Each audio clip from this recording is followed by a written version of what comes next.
पंकज कुमार जौहरी जी को भी बुका और तौर उड़ाकर उनका अभिनंदन करने के लिए प्रबंधक जी से निवेदन है कि उनको स्वागत और अभिनंदन करें।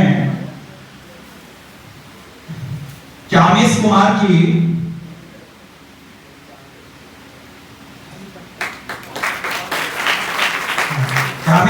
जी को पट्टा उड़ाकर उनका अभिनंदन और स्वागत के लिए अपने ला कॉलेज के प्राचार्य जी से निवेदन है कि उनको भी उनका उत्साहवर्धन करें, स्वागत करें।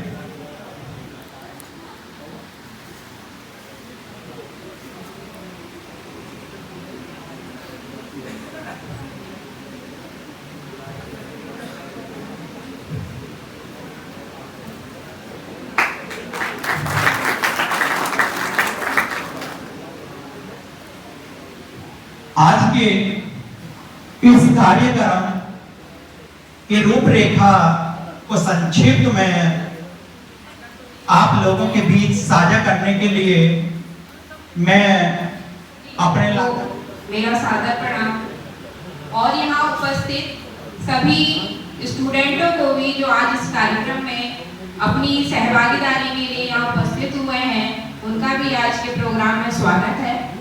जैसा कि आप जानते हैं कि आज हम यहाँ राष्ट्रीय विधिक सेवा दिवस कार्यक्रम के लिए उपस्थित हुए हैं। यह कार्यक्रम केवल एक कार्यक्रम ही नहीं है, यह एक जागरूकता का कार्यक्रम है, क्योंकि ये सभी स्टूडेंटों में यह भावना उत्पन्न करता है कि हम दूसरों की सेवा कैसे करें, उनकी सहायता सेवा प्रदान करें। क्योंकि समाज में जो गरीब है, जो असहाय है, उन्हें विधिक सेवा प्रदान हो सके और वो समाज में एक सर उठा के जी सके। इसे समाज में गरीब वर्गों और कमजोर वर्गों को जो सहायता प्रदान नहीं हो पा रही थी, इसलिए हमारे सुप्रीम कोर्ट के जजों द्वारा यह विचार किया गया कि एक ऐसी अथॉरिटी, एक ऐसा प्राधिकरण बनाया जाए जो इन लोगों को सेवा प्रदान करे। उसके लिए विधिक सेवा प्राधिकरण लोगों को निःशुल्क सेवा प्रदान करता है। उसमें आपके लिए कोर्ट फीस भी ऐड है, अधिवक्ताओं को भी कोई फीस नहीं देनी, वो भी कोर्ट द्वारा अपॉइंट कर दिए जाते हैं। इसके अलावा जो 1 लाख तक के मुकदमे हैं वो भी निःशुल्क लड़े जाएंगे। और जो हमारा संविधान है, जिसे हम कहते हैं कि सुप्रीम लॉ ऑफ इंडिया, उसमें कुछ ऐसे आर्टिकल है जो कहते हैं कि समानता का अधिकार। बहुत से बच्चों ने कॉन्स्टिट्यूशन पढ़ा है तो आर्टिकल 14 पढ़ा होगा कि समानता का अधिकार होना चाहिए। लेकिन समानता का अधिकार जब आपको मिलेगा जब आपको आर्थिक, सामाजिक, राजनीतिक सभी अधिकार समान रूप से मिले। उसमें एक न्याय प्रदान करना, न्याय प्राप्त करने का अधिकार। इसलिए जो नेल्सा है, जो नेशनल लीगल सर्विस अथॉरिटी है, वो सुप्रीम कोर्ट की निगरानी में रहकर कार्य करती है। सेंट्रल में national legal service authority, district में district legal service authority, state में स्टेट लीगल सर्विस अथॉरिटी को अपने अपने कार्य क्षेत्र में जो भी इनका जुरिडिक्शन है वो बाकायदा उस तरह से अपना काम करती हैं और उनकी रिपोर्ट भी उतने हायर अथॉरिटी को देनी होती है कि हमने मंथली कितने केस सॉल्व करे, वो कंटिन्यू से मांगा जाता है। और हमारे लॉ कॉलेज का एक प्राउडली पॉइंट ये भी है कि प्रत्येक मंथ हमारे कॉलेज से भी नेल्सा को रिपोर्ट जाती है कि आपने कितने व्यक्तियों को निःशुल्क सेवा प्रदान करी। तो एक गौरवान्वित रूप है और हम डेली हर महीने इसकी जो है रिपोर्ट बना के हम भेजते भी हैं। हमारे महाविद्यालय में निःशुल्क सेवा के लिए क्लिनिक का भी स्थापना की गई। आपने देखा होगा कि कॉलेज के गेट पे बोर्ड है, कुछ जो नए स्टूडेंट है वो सोचते होंगे कि क्या है बोर्ड, इसका क्या उद्देश्य है। तो एक लीगल एड क्लिनिक है हमारे कॉलेज में कि यदि कोई बाहर से सहायता प्राप्त करने के लिए हमारे महाविद्यालय में उस क्लिनिक में आके हमारे सीनियर प्रोफेसर से मिलते हैं तो हम उन्हें निःशुल्क विधिक जानकारी, विधिक सेवा प्रदान करते हैं। तो आज के कार्यक्रम जैसे कि इससे पहले भी सर ने बताया कि उसका एम्स क्या है, तो एम यही है कि आगे वाले समय में आप भी कमजोर वर्गों को निःशुल्क सेवा प्रदान करें। धन्यवाद। हो सकता है कि इसको दुख है, अपने से नहीं कहना है, लेकिन ये लोग आपस में बात कर रहे हैं। अभी आपके बीच विधिक सेवा दिवस के बारे में जानकारी दी गई कि लॉ डे का ऑब्जेक्ट क्या है। आवश्यक नहीं है कि हम केवल वकालत के माध्यम से ही सेवा दे सकते हैं।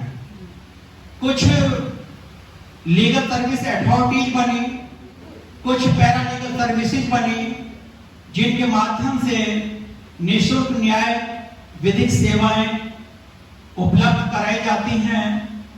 डिस्ट्रिक्ट पर इस पर प्रमुख जो कार्य या प्रमुख जो दायित्व निभा रही है वो जिला विधिक सेवा प्राधिकरण अपना दायित्व निभाती है। उसका अपना एक प्रारूप होता है, ड्राफ्ट होता है। कोई भी ऐसा है या निर्धन व्यक्ति वहां जाता है और वहां से एक आवेदन फॉर्म लेता है और उसकी जो भी फॉर्मेलिटीज होती है उन्हें पूर्ण करके वहां सबमिट करा देता है। उसको एक लॉयर, निःशुल्क लॉयर उपलब्ध करा दिया जाता है जो उसके मुकदमे की पैरवी करता है। इसके साथ साथ सुप्रीम कोर्ट ने भी इस पर विशेष ध्यान दिया। डीवाई चंद्रचूड़ जी जो चीफ जस्टिस ऑफ इंडिया हैं, उन्होंने भी इस पर विशेष फोकस दिया है कि मीडिएशन के द्वारा अधिक से अधिक विवादों का निपटारा किया जाना चाहिए, क्योंकि न्यायालय में काफी अधिक वाद पेंडेंसी है और समय से न्याय उपलब्ध नहीं हो पाता। तो उसके लिए ये एक नया रूल्स आया कि आर्बिट्रेटर के माध्यम से या मीडिएशन के माध्यम से या लोक अदालत के माध्यम से वादों का निपटारा किया जाना चाहिए।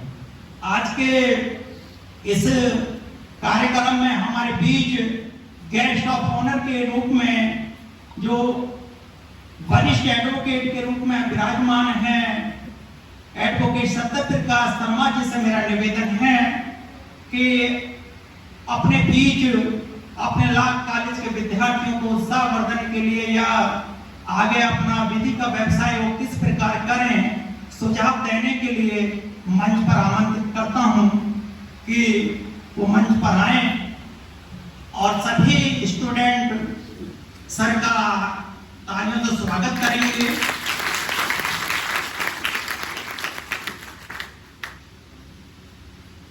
आज के चीफ गेस्ट युवा फोरम के मेंबर श्री त्यागी जी, मेरे भाई श्री राजीव जी, इस कॉलेज के यशस्वी प्रबंधक महोदय, सभी मेरे भाई श्री जौहरी जी, इस कॉलेज के सभी प्राध्यापक अध्यापक और छात्र छात्रा,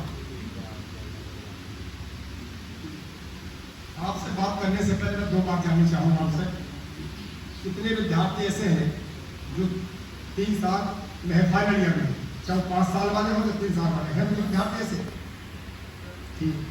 पहले तो आपको मुबारकबाद देखो, आप लॉ प्रिंटर बनने जा रहे हैं और मुबारकबाद इस बात की है कि भारतवर्ष में कोई भी पद चमचागिरी से, रिश्वत दे करके, धोखेधड़ी से, नकल करके प्राप्त किया जा सकता है, लेकिन वकील कोई नहीं बन सकता है कामों को लेकर। सबसे बड़े बात है, मैं फिर कह रहा हूं बात के लिए, कोई भी पद धोखेधड़ी से प्राप्त कर सकता है, लेकिन वकील बनना चाहते हैं आप। एक जो बात जहां जी कचहरी में थे, कहते थे कि वकील बनना चाहते हो कि पैसा कमाना चाहते हो, तो कई बार तो चक्कर में खा जाते थे, नहीं उनके फादर आते थे साथ, उनके बड़े भाई आते थे कि ये क्या बात हुई, नहीं ये बात है, वकील बनना एक अलग बात है, पैसा कमाना आप बड़ा सही है।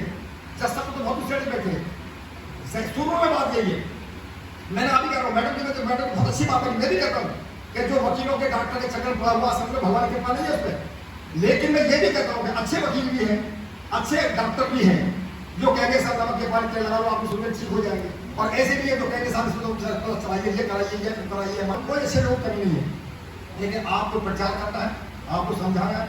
इस संस्था के बारे में आपको बता दी, नर्सरी में इस संस्था का काम यह है कि गरीब अशिक्षित आप दलालों के चक्कर में पड़े, आप बहकाए में ना आए, आप सीधे एडीआर बन जाए, वहां मध्यस्थता होती है। 12 13 14 मध्यस्थ है, 15 मध्यस्थ है वहां, और 18 हुए तो, और 18 मध्यस्थ है जो आपकी समस्या को मध्यस्थ सुलझाएंगे, और वो मध्यस्थ जो करेंगे फिर उसकी कोई अपील नहीं होगी। तो अगर जो मुकदमा होता है, एक वर्ष भी जाता है, डिस्प्यूट वर्षन जो आपस में लड़ जाता करते मध्यस्थ कर देंगे आपको, वही डिग्री होगी, वही बात होगी जो कोर्ट में होती है। और मैं फिर आपसे ज्यादा ना बोलते, हालांकि मैं बहुत ज्यादा, देखिए इस बारे में बहुत मैं थोड़ी वैसी बात करता हूँ, मेरी समझ में ये बात आती है कि बहुत ज्यादा चर्चा होती है, मैं अलग हट के बोल रहा हूँ, तो सारे विषय इसमें बेरसिम है। मैं आपके सामने एक विषय से बोल रहा हूँ